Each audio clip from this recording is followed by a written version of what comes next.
I used some insulation foam that was 1 inch thick, cut it in half, and then used some spray adhesive to put those pieces together, so I basically ended up with a 2 inch thick piece of foam.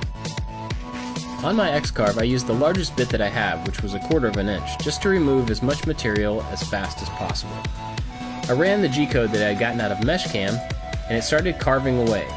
Since the foam is so easy to cut, you can take your feed rate really high and get through the material really quickly. It's very messy and you have to clean up as you go, but then you can just pull away the excess that you don't need from the form. So I finished up this half and then put on a duplicate block to cut the other half. When the second cut was complete, I took away the excess foam and fit the two pieces together. You can see they didn't match up, but that's actually because the foam is not perfectly flat. It has a bow to it. I used some spray adhesive to attach both pieces to a piece of melamine, got them lined up as best as I could, and then used a rasp to even out the surfaces.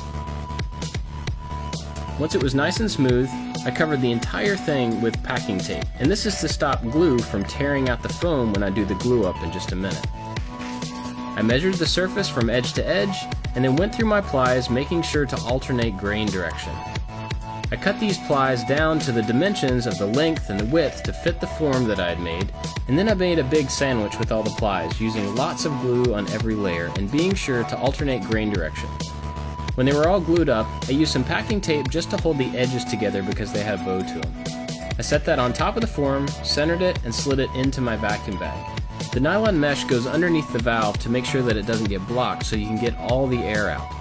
I sealed up the vacuum bag and then used a shop vac to pull most of the air out of the form. You can see the wood bending as it pulls the air out. Once it gets to a point, you have to use a hand pump to get all the rest of small amounts of air out of the bag. After it had dried for about 8 hours, I just pressed the valve to release the vacuum. Then you're ready to pull it out of the bag. You have to make sure to cover up your sticky tape to make sure you don't ruin it so you can use the bag again, and you have to be careful not to snag the bag and make a hole in it. And there it was, my first blank.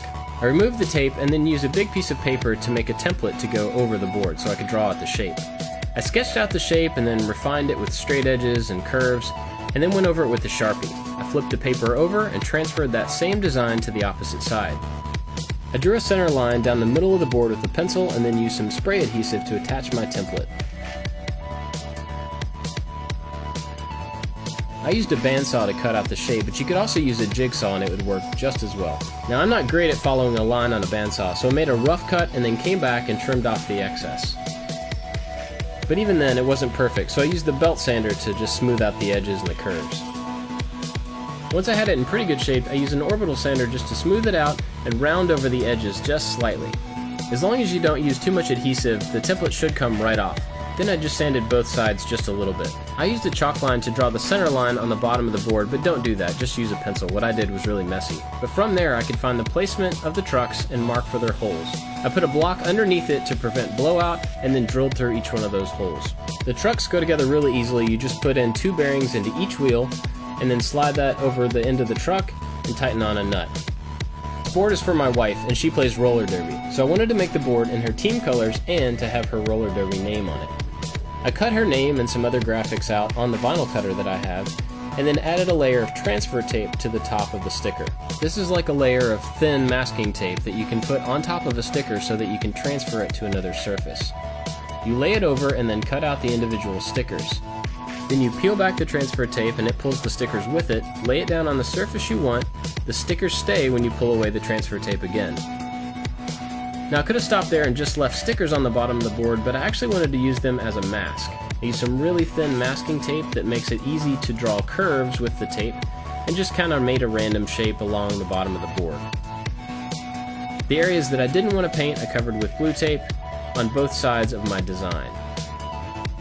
Then I took it out and just spray painted it black. All the wood here will be black and everything covered will end up being wood grain. After it dried, I pulled away the stickers and the masking tape, and the bottom of the design was pretty much done. I added several coats of clear lacquer to the bottom just to protect it. I got some red grip tape, again in her team colors, and pulled away the adhesive back and laid it down across the board. I used a screwdriver and went around the outside edge of the board to score the grip tape.